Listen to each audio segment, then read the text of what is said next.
Hey everybody, Murph here from Murph Talks on a Friday afternoon, and I just got to the house, and we are getting another snowstorm tonight into tomorrow. So it was supposed to start around noon, and they said it was snowing, but it wasn't. But now it's actually really snowing.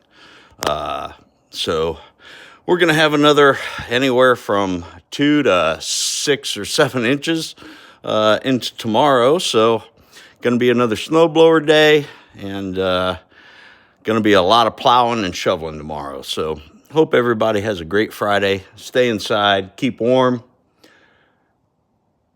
I'll hit you up tomorrow when I'm blowing and throwing snow and hitting the plow.